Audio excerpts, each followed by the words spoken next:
This video has nothing to do with algebraic coding theory, but we will soon see some applications of list recovery to the heavy hitters problem, which is a problem that shows up in streaming algorithms, so we need to introduce that problem first. We'll also introduce the count-min sketch, which is a solution to that streaming problem, and completely independently of algebraic coding theory, count-min sketch is just a really cool data structure. So here is the heavy hitters problem. We get as input a stream of items x1, x2, ... up to xm that live in some universe U. And think that curly U is really big. It has size capital N, which is very large. And we see little m items of this stream.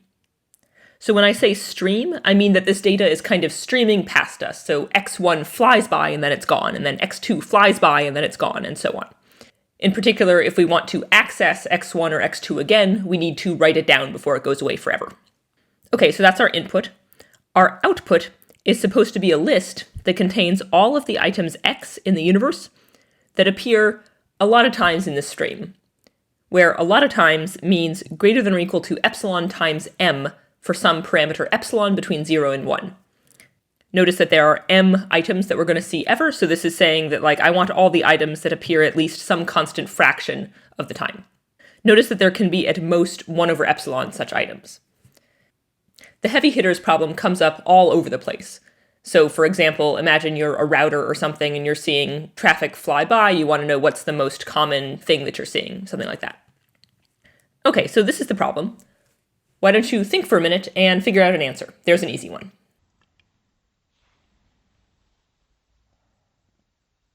Okay, great. There are a couple of easy answers. For example, you could just store all of the xi's and figure it out later. Or you could store a histogram of all of the xi's and update that histogram each time you see one of the items. Both of those answers are perfectly correct, but the downside of them is that they're going to take a lot of space. If I want to store all of the xi's, I'm going to have to store m things. Let's think that little m is really big. And if I'm storing a histogram, I have to store a histogram with size of universe possible spaces in it. So that's capital N things. Capital N is also really big. If we have limited space, this easy answer is not okay. So the catch is that you have limited space. And let's say that that limited space can be, say, polylogarithmic in m and capital N. And there'll also be some dependence on epsilon. It's okay if that's polynomial. Okay, now how are you going to do this? Pause the video and think about it for a minute.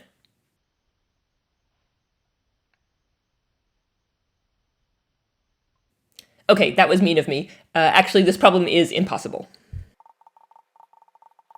In particular, it's known that you need at least big omega of capital N space for this problem.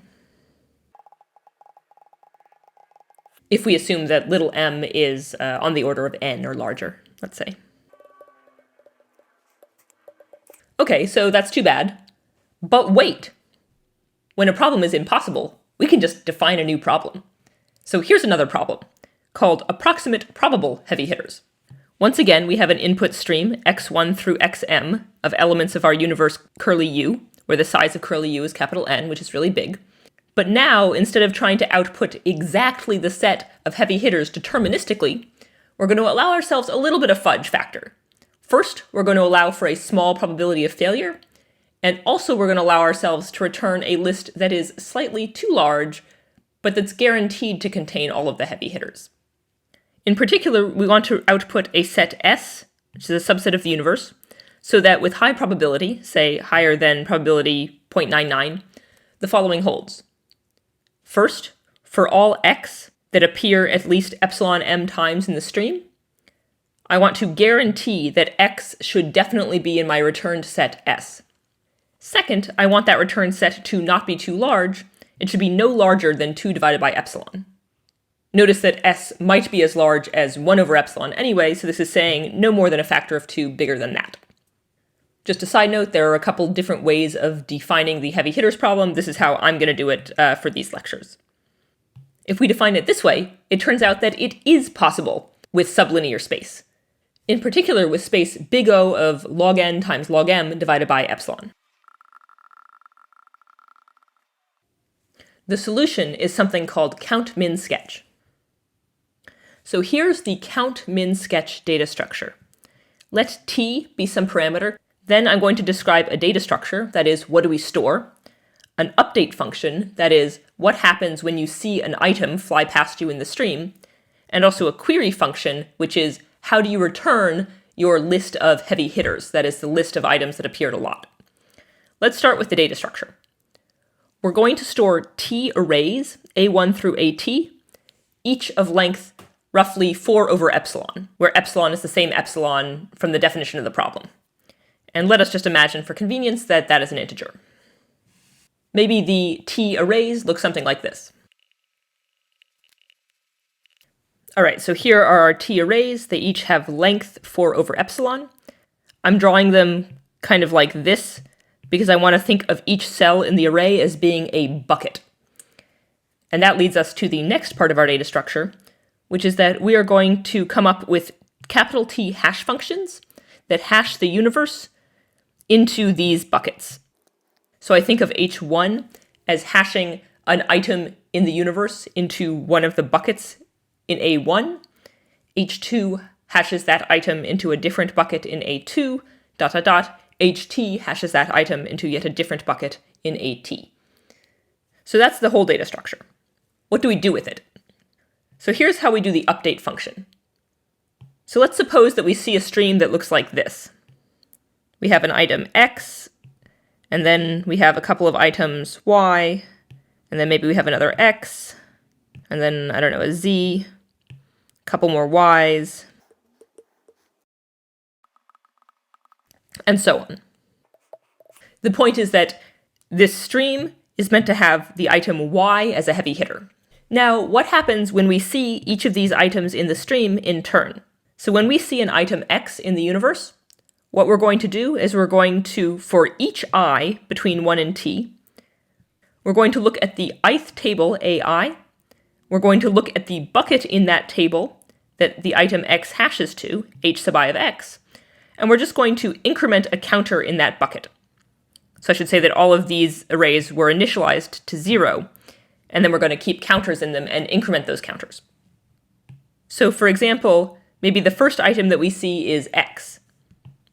And maybe X lands, I don't know, here in the first array, and here in the second one, and here in the tth one. I'm drawing a little X here just to note that that was where X landed, but we're not actually going to store X there. We're going to just make that +1. So at this point, after we've updated for X, we have 0, 0, 0, 0, ... 0, 1, 0, 0. Then we see a Y. We're going to do the same thing. Maybe Y hashes here in this one. Maybe in this one it hashes to the same bucket as X. Maybe down here it hashes there. And then we see another Y. They're the same hash functions each time, so the same thing is going to happen to the second Y. Then we see another X, and a Z, a bunch more Ys, a W, and so on.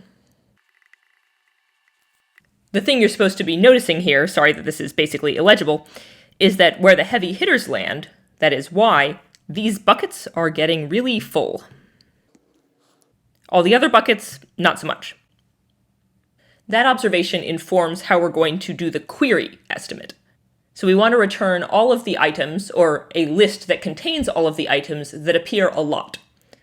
The way we're going to do it is we're going to first try to estimate the number of times an item has appeared. So let's say we wanted to estimate the number of times that item Y has appeared in this list. The way we're going to do it is we're going to look at all of the buckets that Y hashed to, that's these, and then we are going to read off the counter, which is the number of things that landed in that bucket. So this is always going to be an underestimate for the number of Ys that showed up, but we're going to hope that at least in one of these possible buckets, not too many other things landed there. For example, we got really lucky here and nothing showed up except for Y. In that case, the counter for this bucket would be exactly the right answer. Or if not too many other things collided with that bucket, it would be pretty close to the right answer. So to that end, we're going to estimate the number of times an item has appeared as just the minimum of all of the counters of that item's bucket in all of the different arrays. Then what we're going to do is we're going to go through all of the items, and return the 2 over epsilon things with the largest estimates. So hopefully this makes intuitive sense. However, I'm going to skip the details and the analysis because they're not especially relevant for coding theory, but it's a fun exercise to try to work it out. I claim that if you choose the parameters like this, so t is log n, and the number of buckets in each array is 4 over epsilon, then doing this will succeed with high probability. Okay, so that was the Count-Min sketch algorithm. Pretty cool.